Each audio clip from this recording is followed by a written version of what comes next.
கிழமை 1972 நினைக்கிறேன், பாகிஸ்தானுக்கும் இந்தியாவுக்கும் போர் வந்தது.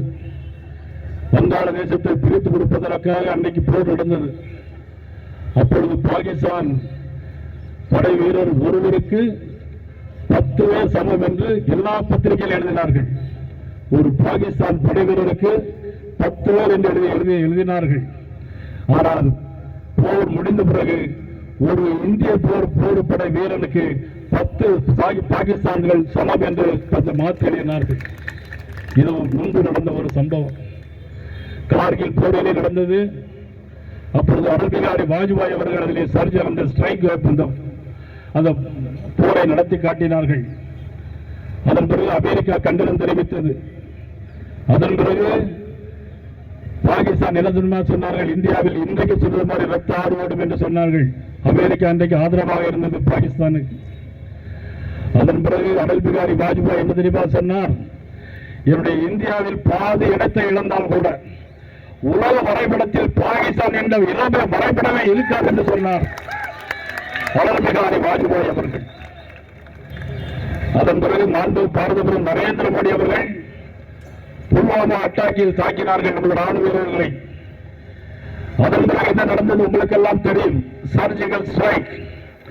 அந்த சர்ஜிக்கல் ஸ்ட்ரைக்ல துல்லியமான போய் பாகிஸ்தான் ஊருக்குள்ளே போய் அங்கிருந்து அத்தனை படை ராணுவ பாகிஸ்தான் ராணுவ படை வீரர்களை கொன்று குவித்தது மாண்புமிகு பாரத பிரதமர் தலைமையில் நடந்த அன்றைக்கு வந்த போர். யாரும் மறந்துவிட முடியாது. ஆனால் இன்றைக்கு பாகிஸ்தானை சேர்ந்தவர்கள் ரத்த ஆறு ஓடும் என்று அங்கே சொல்லுகிறார்கள். ஆனால் நான் இன்றைக்கு சொல்லுகிறேன், உங்களுக்கு குடிப்பதற்கு இன்று தண்ணீர் கிடையாது, சிந்து நதி தண்ணீர் உங்களுக்கு கிடையாது. இன்னைக்கு இன்னைக்கு ஒரு நதி கூட இன்னைக்கு அதை முடிவெடுக்கிறார்கள். ஆனால் குடிப்பது கூட தண்ணீர் கிடையாது.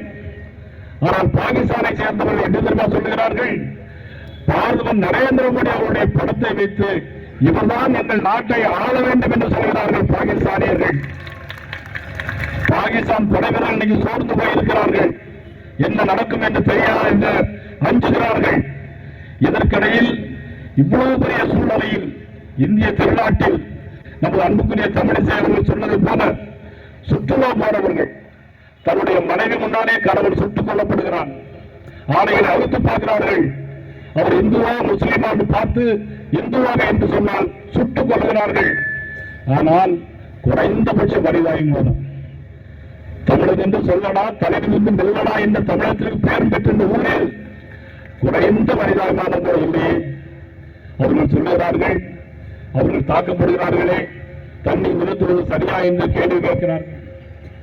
உண்மையிலே அண்டை மாநிலத்திலே முதலமைச்சர் ரேவந்த் ரெட்டி அவர்களை நான் வணங்குகிறேன். உங்கள் அனைவர் சார்பாக வணங்குகிறேன்.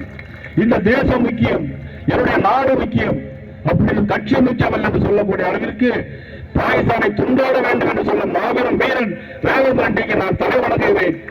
ஆனால் நம்முடைய முதலமைச்சர் என்ன சொல்லுகிறார் என்று எனக்கு தெரியவில்லை. ஆனால் அதையோட சொல்ல கூட வேண்டாம். இந்த தேசத்திற்கு எதிராக குரல் கொடுக்கிறார்களே, அவர்கள் சிகிச்சைக்கு வந்தால் நாங்கள் என்ன செய்வோம், திருப்பி அனுப்புகிறேன் என்று கேட்கிறார்களே. இலங்கையிலிருந்து பிரபாகருடைய தாயார் விமானத்தில் வந்து கீழே இறங்க முடியாமல் விமானத்திலே திரும்பி போற தமிழகம் தானே இது. உங்களுக்கு எப்படி தாய்நாட்டு பற்று இருக்கும்? இந்த தேசம் எப்படி உணர்வு இருக்கும்? இந்த தேசம் நன்றாக இருந்தால் தான் நாம் நன்றாக இருக்க முடியும். எத்தனை ஆண்டு காலம்